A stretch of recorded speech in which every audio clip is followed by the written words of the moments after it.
The unit arrived on a Tuesday, which I mention only because Tuesday is my shopping day, and I was in the middle of making a list when the delivery notice came through. I had ordered it 6 weeks earlier, during a period I don't particularly want to revisit, the stretch of evenings after Merritt passed when the house stopped being a house, and it being a set of rooms I moved through without much purpose. The municipal pension covered the cost. The catalog described it as a domestic integration unit, compact design, multifunction home management, natural language interaction. What I wanted was something to keep the kitchen from going dark. The crate was standard transit gray, about the size of a wardrobe laid on its side. The courier set it on the front path with the care that suggested the contents were either fragile or expensive, probably both, and handed me a tablet to sign. I signed. He drove away. I stood there for a moment looking at the crate, and then I went inside to get the panel wrench. She was sitting cross-legged in the center of the packing material when I got the front panel off. Not standing in a charging slot, not folded into a transit configuration. Sitting, with her knees up and her thin gray arms resting on them, and her very large, very dark eyes looking up at me with the expression of someone who has just been interrupted mid-thought and is not entirely sure how they feel about the interruption. I said, "Oh." She said, "Hello. You are primary user Eden Rask, Municipal Water Systems Engineer, retired at the grade of Senior Infrastructure Coordinator. You live alone. You ordered the DI-7 Domestic Integration Unit 6 weeks ago. I am the unit." I said, "Right, yes, there's a charging port in the kitchen if you—" "I don't use charging ports," she said. "I eat." I looked at her for a moment. She looked back at me. Her skin was the pale gray-blue of river fog in early morning, and her ears came to long tapered points, and she was approximately the size of a 12-year-old child, though there was nothing childlike about the precision with which she watched me. Her hair was black and cut very close to her head. Her eyes were the color of deep water with no light source behind them, large and steady, and carrying something patient in them. I said, "The catalog didn't mention that." "The catalog is simplified for consumer markets," she said. "Are you going to help me out of this crate? The packing material is compressing my left ankle." I helped her out of the crate. She stood on my front path and looked at the street, then looked at the sky, and there was something deliberate in how she looked at it, not casual, the way you look at something you have been told you will see and are now verifying. And then she looked at the front door. "This is a small town," she said. "Transit Hub District," I said. "About 40,000 people." "It's quiet." "Good," she said, and walked past me into the house. That was how it began. The first week, I tried to treat her like what she was supposed to be. I showed her the kitchen. I explained the pantry system, the recycling sorting, the weekly shopping schedule. She listened with the focused attention of someone committing things to long memory rather than the polite vacancy of a system running a protocol. She asked questions, and the questions were not appliance questions. She said, "Why do you keep the good dishes in the upper cabinet if you eat alone?" I said, "Force of habit." She said, "Habit from when?" I said, "When my wife was alive." She looked at the upper cabinet for a long moment. Then she said, "I will use the good dishes." "If that is acceptable." I said it was acceptable. She used the good dishes every evening after that. She set 2 places at the table even when I told her she didn't need to. When I pointed this out the 3rd time, she said, "I eat too," and that was the end of that discussion. She cooked from the 2nd day. Not from programmed recipes. She asked me what I liked and what I didn't, then spent an afternoon going through the cookbooks on the kitchen shelf. Some of them had been Merritt's, with handwritten notes in the margins, and she was very careful with those books. She turned the pages the way you turn the pages of something that belongs to someone else, with the particular attention of a person who understands that the notes in the margins are not the book's original text, but are more important than it. I did not watch her do this for very long. I went out to the back porch and looked at the water reclamation flats in the middle distance, the long silver panels catching the late afternoon sun. The flats had been there for 16 years, since I helped design the northern intake section, and I had the habit of looking at them the way some people look at something they built and are not entirely sure whether to be proud of or simply relieved it held. When I came back inside, she had made a soup. She had used the recipe in the third cookbook, the one with the most of Merritt's notes, and she had set it on the table with the good bowls and a folded cloth napkin on each side and 2 glasses of water with ice. I sat down. She sat across from me and watched me take the first spoonful. I said, "This is very good." She said, "The margin note said to add the dried herb at the end, not during the simmer." I followed that instruction. I looked at the bowl, then I said, "That was Merritt's note." "Yes," she said, "I thought it was probably correct." We ate in the kind of quiet that is not uncomfortable. I had forgotten that kind of quiet existed. By the 3rd week, I had stopped pretending she was an appliance. She was not an appliance. Appliances don't fall asleep on the sofa with their legs tucked under them. Appliances don't come to stand beside you at the back porch railing without being called. Appliances don't say, on a Wednesday evening with the light going orange over the water reclamation flats, "What is that structure in the middle distance? The one with the long reflective panels?" I told her what it was. I explained how it worked, the solar-assisted filtration cycle, the channel distribution network, the retention basins at the far end that fed the southern residential grid. I explained the load balancing logic and the seasonal calibration requirement and the winter drawdown protocols. I have explained that system to approximately no one in the past 2 years, and I found, to my own mild surprise, that I still knew exactly how to explain it. The words came out of a professional part of me that had been sitting unused since the retirement, and it was not an unpleasant thing to find them still there. She listened without interrupting. When I finished, she said, "You built that." Part of it, the northern intake section and the Channel 3 distribution network, about 16 years ago. She looked at the flats for a long moment. Then she said, "You made something that keeps people alive." I said, "It's water reclamation. It's municipal infrastructure." "Yes," she said, "something that keeps people alive." I didn't know what to say to that. I said nothing. She stayed at the railing until the light went, and then we went inside and she made tea, and we sat at the kitchen table without talking much, which was fine. Some conversations end at the right place without needing anything added. The 4th week she cried on the back porch. I was doing nothing in particular, reading at the kitchen table with the door to the porch open for the air when I heard the sound. Not loud. The careful, controlled sound of someone working very hard to be quiet about something. I put down the reader and went to the doorway and looked out.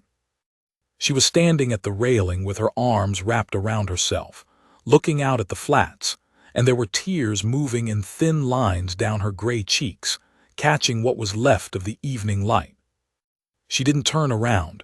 I don't think she heard me. I stood there for a moment, and then I went back inside and put the kettle on. When she came in, about 10 minutes later, her face was composed. She sat down at the kitchen table and looked at the 2 mugs I had set out without quite making eye contact with either of them. I said, "The tea's ready." She said, "Thank you." I said, "You don't have to tell me what that was about." She was quiet for a moment, long enough that I thought she wasn't going to say anything at all.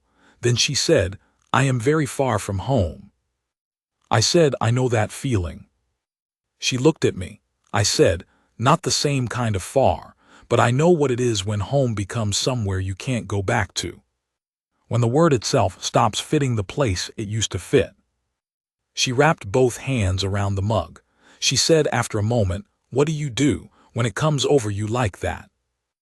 I said, "Make tea mostly, or go out to the porch and look at the flats. The panels don't change much. That's a useful thing sometimes when everything else feels like it's moved. Constancy, she said. Something like that. She drank the tea. She didn't cry again that evening, but she came to stand at the railing with me more often after that, and I began to have the feeling, which I did not put into precise language even to myself, that this was no longer a coincidence of proximity, that she was choosing it, that the porch and the flats had become something she was coming back to, the same way I came back to them. I did not find this inconvenient. By the 5th week, she had begun calling me by my name. Not primary user, not Rask. Eden. She did it the first time without appearing to notice, and I did not say anything about it, and after that it was simply how it was. Eden, can you reach the upper shelf? Eden, the third tap in the bathroom is making a sound again. Eden, do you want to eat outside tonight because the light is going to be good? I noticed, around this time, that I had stopped going to bed at 9 in the dark. The kitchen light stayed on until nearly 11 most evenings because we were at the table after dinner, sometimes talking, sometimes not, and she would be reading from Merritt's cookbooks and writing questions on a small notepad she had found in the kitchen drawer, questions about techniques and substitutions, and why a particular instruction worked the way it did, and I would be answering them. I had not talked about cooking in 2 years. I discovered I had opinions about it that had been sitting there undisturbed, waiting. I noticed, too, that I had begun to stock the pantry with things I had not kept in the house since Merritt. The dried herbs she liked, a particular grain for the bread, the dark sugar for the occasional baking, which I had let lapse because it seemed excessive to bake for one.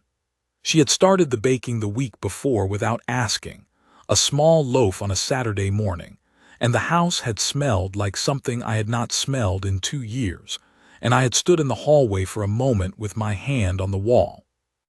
There are certain recoveries that happen quietly while you are not watching them, assembling themselves out of small recurrent acts, and I have learned that the right response is to stay out of the way of the process while it works. There was one evening, the middle of the 5th week, a Sunday, when we had the kind of conversation that I suspect was the actual turning point, though I didn't understand it as such at the time.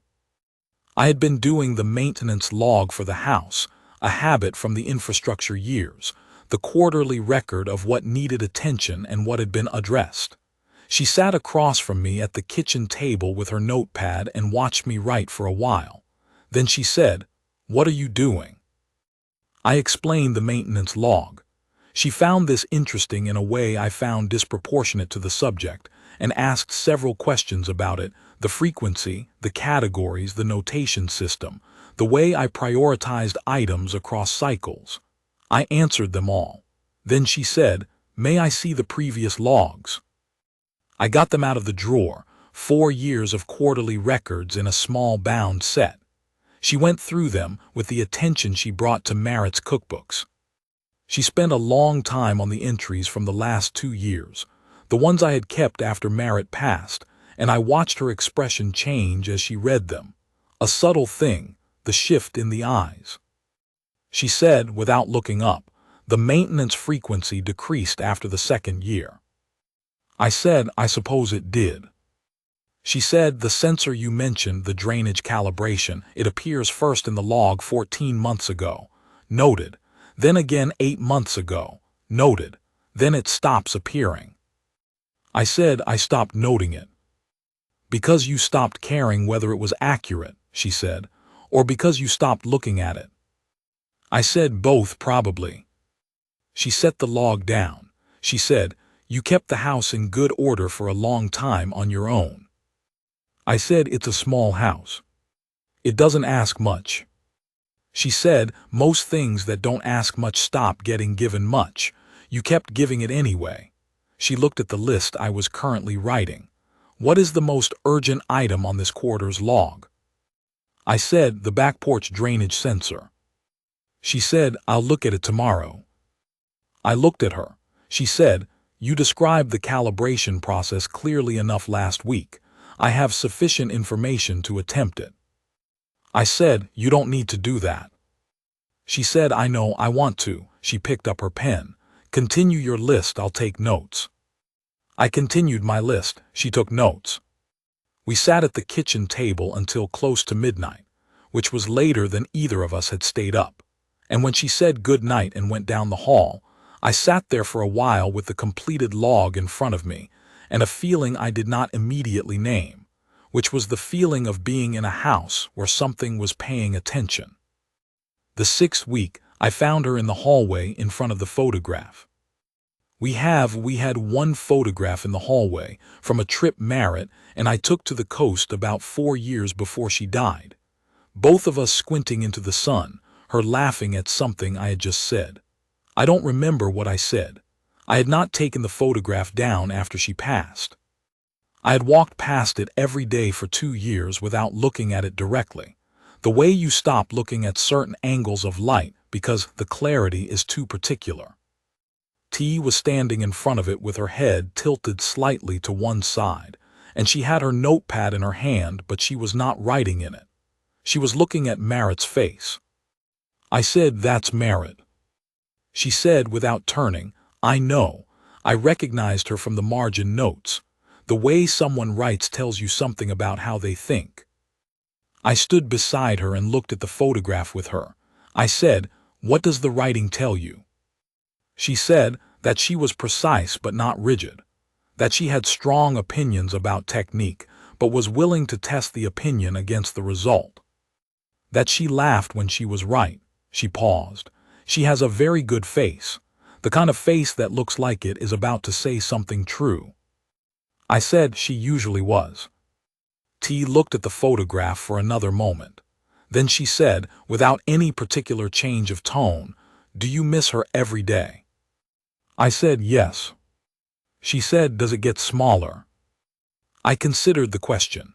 It was a real question, not a polite one, asked by someone who wanted the actual answer for a reason I did not need to know. I said, no, but you get larger to hold it. She turned and looked at me. Something in her face settled, not relaxed, exactly. More like a thing that had been held carefully by an uncertain grip was now resting on a surface it trusted. She said, that is a useful thing to know, and went back to the kitchen. I stood in the hallway alone for a moment. Then I got my jacket because the evening had turned cool, and the flats would be carrying the last of the light in the next 20 minutes. The 7th week, she repaired the filtration sensor on the back porch drainage. I had mentioned it in passing, the way you mention something you have been meaning to do for too long and have stopped thinking of urgently. The sensor reading had been slightly off for about 3 months, a calibration drift in the secondary contact that was not serious but was present. She asked me to explain the calibration process. I did. She asked where I kept the tools. I told her. She spent about 40 minutes on the back porch with the panel open and the calibration tester laid out on the step, working with a focused patience that I had not watched anyone apply to that kind of problem in a long time. When she came inside, she said, the secondary contact had a layer of mineral deposit. I cleaned it. The reading should be accurate now. I went out and checked. It was. I came back inside and said, that is a municipal-grade filtration sensor. The calibration procedure is not simple. She said, you described it clearly. Still, I said, that was good work. She said nothing for a moment. Then she said, no one has told me that in a long time. I said, told you what? That I did good work. I looked at her. She had the composure of someone who has learned to wear it like a coat over something underneath, something that has been cold for a while and is only beginning to consider the possibility of warmth. I said, well, you did. I'm going to make coffee. Do you want any? She said, yes, please. We took the coffee out to the back porch and sat in the chairs I had moved out there around week 3, and we looked at the flats until it was fully dark. She did not explain what she had meant about the good work or the long time. I did not ask. There are things that are better understood through their outline than their content, and I have found that patience is the more respectful tool. The 8th and 9th weeks We fell into a pattern. Mornings. She was up before me, which I had given up being surprised by after the second week. The coffee was made and the kitchen was quiet and orderly, and the morning reader was on the table at my place. She drank her coffee black and very hot, and read the transit hub news with the expression of someone cross-referencing the reports against a mental map she was building of the district. This struck me at the time as an unusual interest in local logistics for a domestic unit. I filed it away without acting on it. Afternoons. She managed the house. She did this with the quiet competence of someone who had given careful thought to what a house actually needed rather than what a catalog entry said it needed. The pantry stayed organized. The back porch drainage ran accurate. She repotted the 3 windowsill plants that had been slowly declining since Marit, and within 2 weeks they were not declining. I did not know she knew anything about plants. When I mentioned this, she said, they needed the pot drainage cleared and the soil loosened and direct light in the afternoon. The requirements were visible. I said that was true. She said, most things that are going wrong tell you what they need. You only have to look at them correctly. I thought about that for the rest of the afternoon. Evenings, the back porch, the flats, tea or coffee, the long, unhurried conversation that had become the shape of the day. She had begun asking me specific questions about the water distribution system, not idle questions, but the kind of questions that required pulling up the engineering memory and explaining load balancing logic and seasonal calibration cycles, and the design reasoning behind the Channel 3 decision that had seemed eccentric at the time and had turned out to be correct. I answered every question. She listened the way a person listens when they genuinely intend to remember, which is different from the way people listen when they are being polite. I found that I enjoyed explaining it, that the explaining itself was a kind of maintenance, the same logic working at the same level of precision, which is a satisfying thing after 2 years of using less of your mind than you have. She asked once, toward the end of the 9th week, why the retention basin at the eastern end was slightly lower than the others. I said, the ground gradient. The eastern edge of the flats sits about 3 meters below the western end. The eastern basin is the final collection point in the passive gravity flow before the pump lifts to the residential grid. She said, you designed the flow to follow the terrain. I said, always cheaper to work with a gradient than against it. She said, and the water goes from there into the pipes that supply this district. I said, and the district to the south, and the 2 neighborhoods on the North Ridge, about 22,000 households total. She looked at the flats for a long moment. Then she said, when you sit here every evening and look at it, are you checking that it's working, or are you just looking at it? I said, both, I suppose.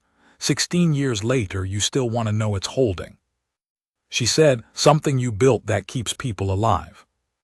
I said, you said that before. It still seemed like the right description, she said. We sat until the air went cool, and then we went inside and she made the dark tea with the dried herb, which she had begun brewing at a strength that I had initially found excessive and now found exactly right.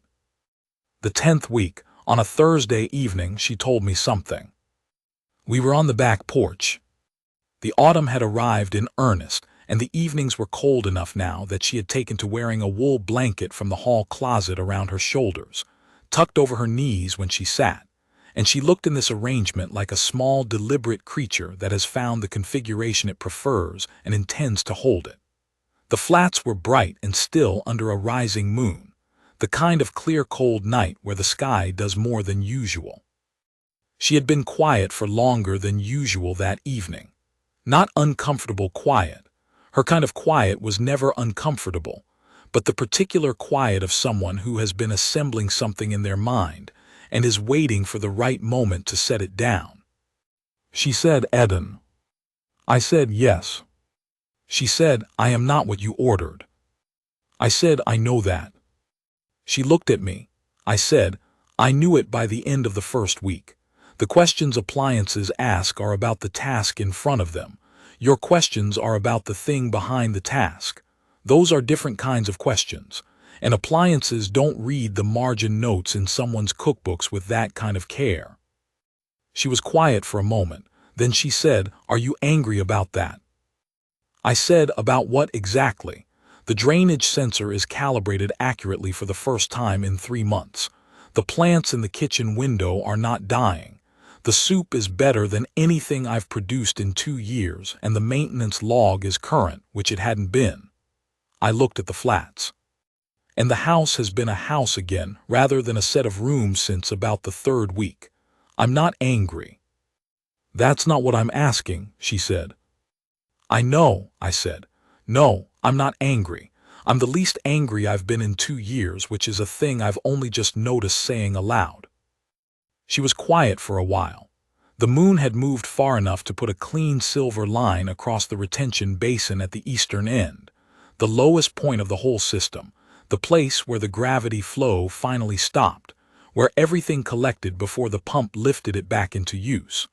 I have always found something satisfying about that basin, the end of a designed sequence working exactly as the sequence was intended. She said, "I came here because I was told it would be safe." A low observation posting in a quiet transit hub district with a household that required domestic support, a role to fulfill so that I would have a reason to remain in one place. They gave the posting to me because the 3rd rank does not carry significance at formal events. I could be deployed without strategic risk to the house's position. She looked at her hands around the mug. "I was told I would gather social data. I was told the household primary would be a retired engineer, widowed, low social engagement profile. I was not told what that would look like from inside it." I said, "What did it look like?"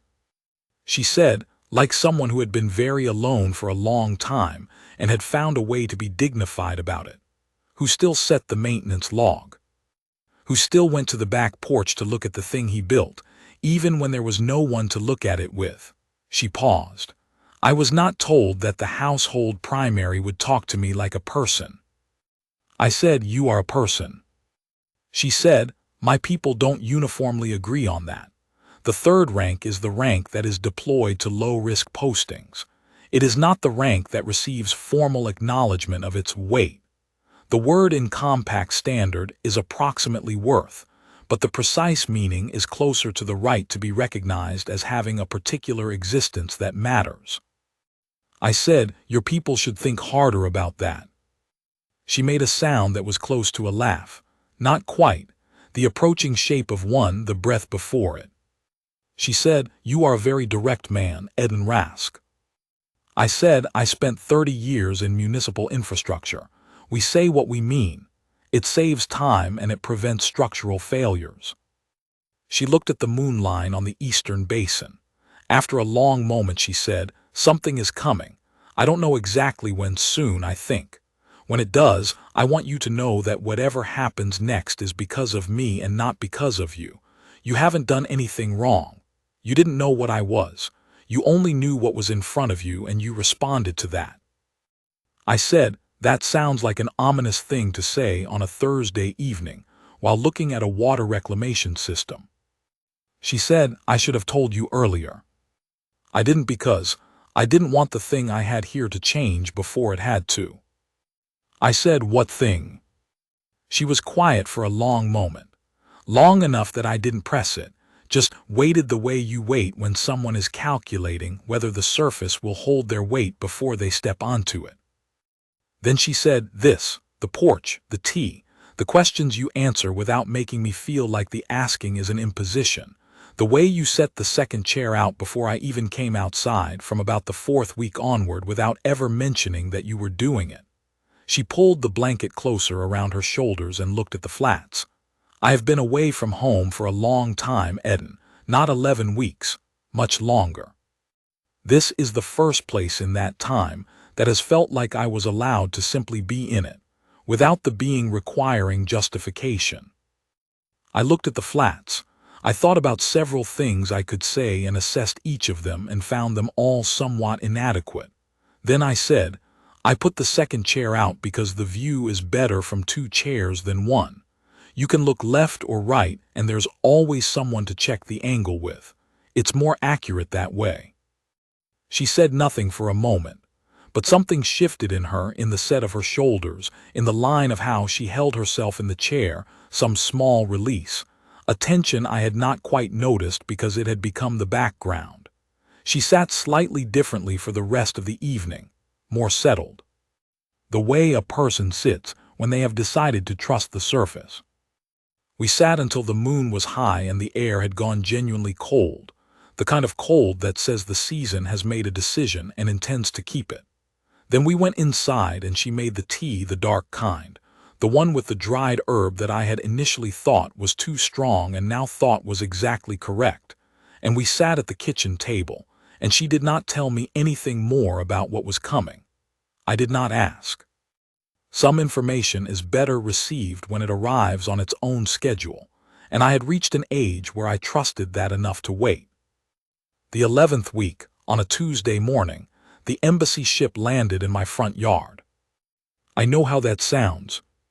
The Transit Hub District has an emergency clearance protocol that overrides standard air traffic coordinates for diplomatic vessels, and my house sits on a corner lot with enough open ground at the front that the ship's navigation system chose it as the nearest available flat surface. The ship was approximately the size of a transit bus, very clean, dark-paneled with a running blue light along the hull seam. It set down on my municipal lawn with a precision that suggested the landing system was not unaware of the proximity of the neighbor's fence. I was in the kitchen. T was at the sink with her hands in the washing up water when we both heard the pressure change, the low-frequency compression of a large vehicle setting down nearby. She went very still. Her hands stopped moving. Her eyes found the window above the sink and stayed there. I said, "This is the something." She said, "Yes." I said, "All right." I turned the burner off under the pot. "Do you want to answer the door together or separately?" She looked at me over her shoulder. She said, "Together." We dried our hands and went to the front door together. The man on my front path was taller than the ship made you expect people of authority often are, or arrange themselves to read that way. He was dressed in formal attire that had no function except to communicate standing, dark layered cloth with a high collar, insignia at the breast that I did not recognize but whose weight I could feel across 20 feet of autumn morning air. His skin was gray, considerably darker than T's, and his eyes were the amber of old resin, clear and direct, and doing the work of establishing exactly what kind of conversation this was. He looked at me, the way people look at furniture that has been left somewhere they need to walk. Then he looked at T, and the way he looked at her was different. Not unkind, more complicated than unkind. The look of someone who has to do something he understands is necessary and does not particularly enjoy. He said something in a language I did not know. His tone was the tone of a man summarizing a regrettable situation in the most clinical terms available. T said, "Compact standard, please, for the household primary." He looked at me again. A recalibration of some kind happened behind the formal expression. Then he said, in clean, unaccented standard, "You are Eden Rask."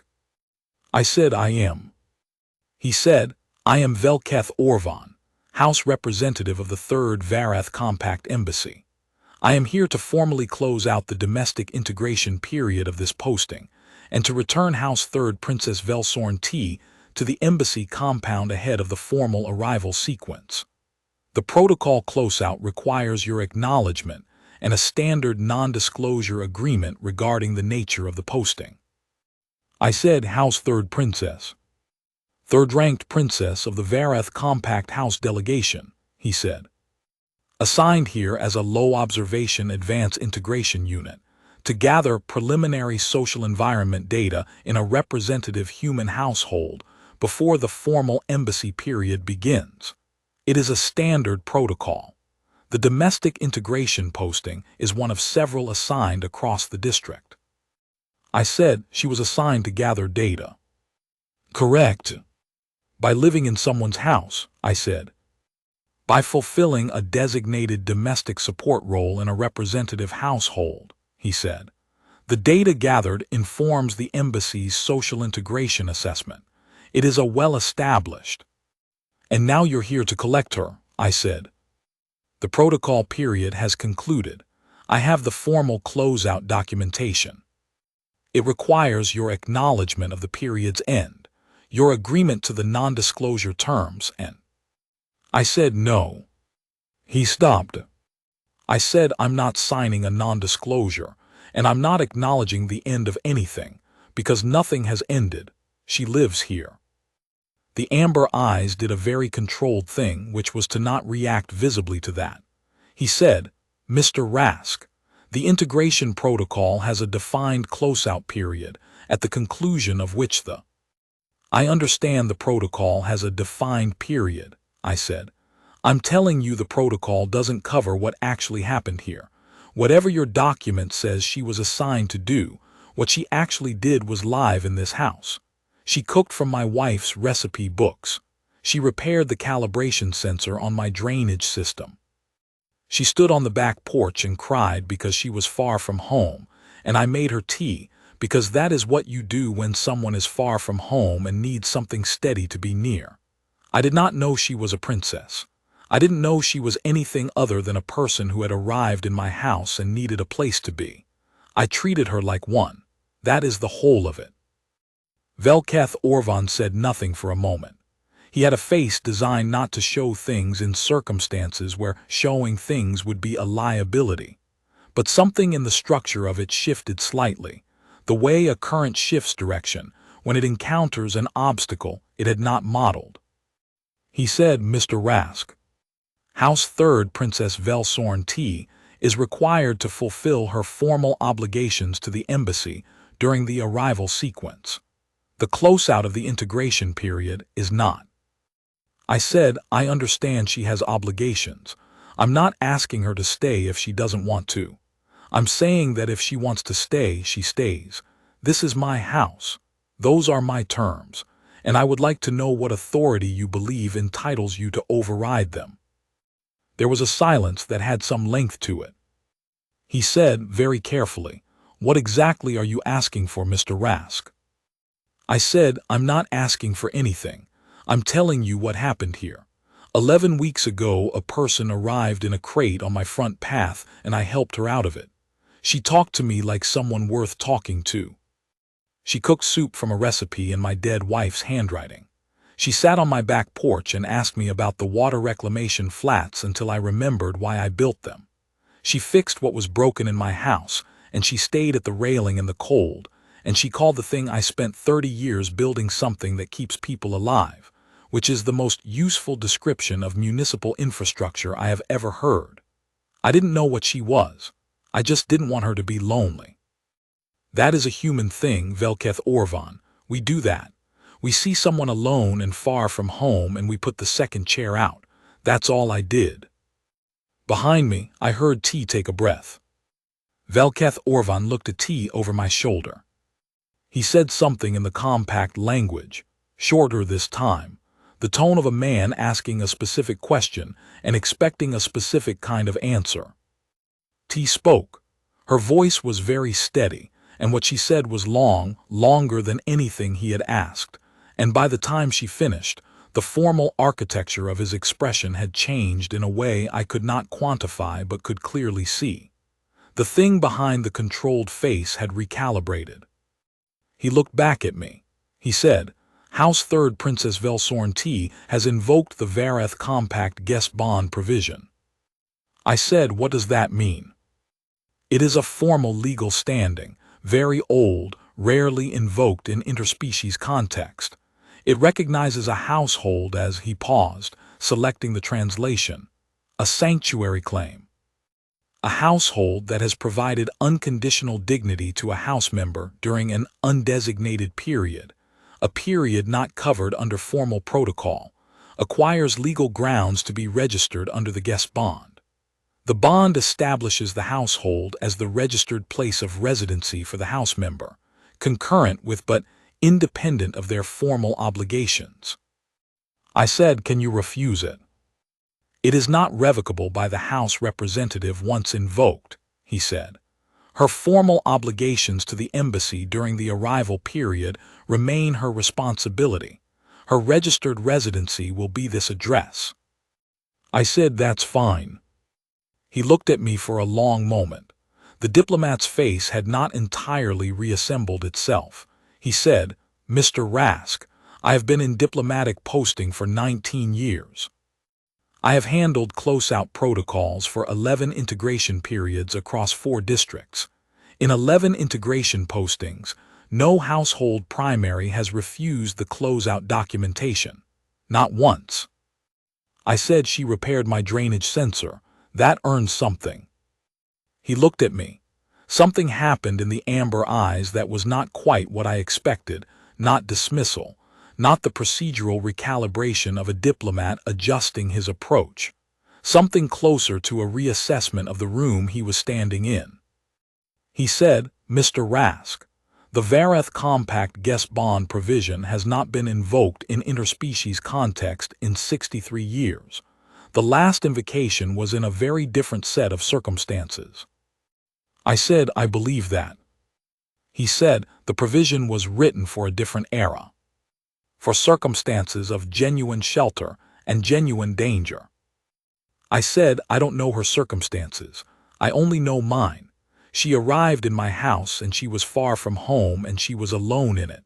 Those circumstances seem genuine to me." Velketh Orvan looked at me for a long moment. Then he looked at T. He said something in the compact language, very short, with the tone of a man asking a question he already knows the answer to and needs to hear confirmed. T answered, 3 words, possibly 4. Her voice was absolutely level. He looked back at me. He said, "House 3rd Princess Velsorn T has confirmed the invocation. The provision is in effect." A pause. "She will fulfill her formal obligations to the embassy during the arrival period. They will not be light obligations. The 3rd rank carries specific ceremonial and advisory functions that cannot be delegated." I said, "I understand that." He said, "Her registered place of residency will be this address, concurrent with those obligations. There will be periods of absence. The embassy compound is not near this district." I said, "She knows where the backdoor key is. She can come and go as her schedule allows." He looked at me again. The thing in the amber eyes had settled into something I recognized from a long career in municipal infrastructure. The expression of a person who has encountered a problem that does not fit any of the available problem categories and has decided to file it as an anomaly and continue.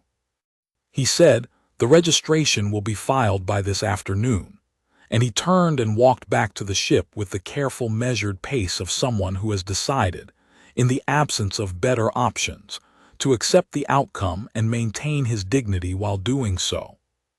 We stood on the front path and watched the ship lift. It went up with the same careful precision it had come down with, the blue light making a long, slow arc over the neighbor's fence, and then it was gone. And the morning was quiet again, and the front yard held only the marks in the grass where it had rested, which would be gone by the following week. I said, "Did you know that provision existed?" T said, "Yes." I said, "Did you know you were going to use it?" She was quiet for a moment, a long one. The kind she uses when the answer requires some care about how it lands. She said, "No. I didn't know until you said the thing about not wanting me to be lonely. I have had people invoke formal provisions on my behalf before. They do it for reasons of obligation or strategy or law. No one has ever done it because they put the second chair out." She looked at the marks in the grass where the ship had been. That was different. I said, "I just said what was true." She said, "Yes, that's why." We stood on the front path for another moment in the cool morning air. Then I said, "The flats are going to have a good hour this afternoon when the sun is at the right angle for the eastern basin, if you want to be on the porch." She said, "I'll make the tea." I said, "I'll get the blankets." The autumn cold has arrived in earnest. We went inside. She put the kettle on. I got the 2 blankets from the hall closet and carried them out to the back porch and set them over the chairs, and then I moved the chairs to the railing the way I had been moving them since around the 4th week without sitting down to decide that was what I was doing. The afternoon light was going to be exactly what I had said it would be, long and low, and gold across the reclamation panels. The kind of light that makes a thing built for function look, briefly, like something worth traveling a long way to see. She came out with the tea and sat down. She handed me my mug. She pulled her blanket around her shoulders and looked out at the flats. After a while she said, "Eden." I said, "Yes." She said, "The margin notes in the 3rd cookbook, the soup one and the others." I said, "Yes." She said, "If I were to write my own notes alongside them, my own observations, my own corrections where I found something that worked better, would that be acceptable to you?" I looked at the flats. I thought about the good dishes set for 2, and the calibration sensor reading true, and the plants in the window that were not dying anymore, and a person who stood at a railing and looked at a municipal drainage system and said, without irony or performance, something that keeps people alive. I thought about 11 weeks of a house that was a house again rather than a set of rooms. I said, "Yes. That would be acceptable." She said, "Thank you." I said, "Thank you for staying." The light held for another quarter hour, moving across the retention basins the way it always moves, precise and reliable and utterly indifferent to the small human and alien concerns arranged along the view of it. The tea went warm and then cool. The blankets were the right weight for the temperature. Neither of us said anything more for a long time, because there was nothing that needed saying, and the flats were doing what the flats have always done, which is to hold the light until the light goes and then simply be there in the dark, doing the work.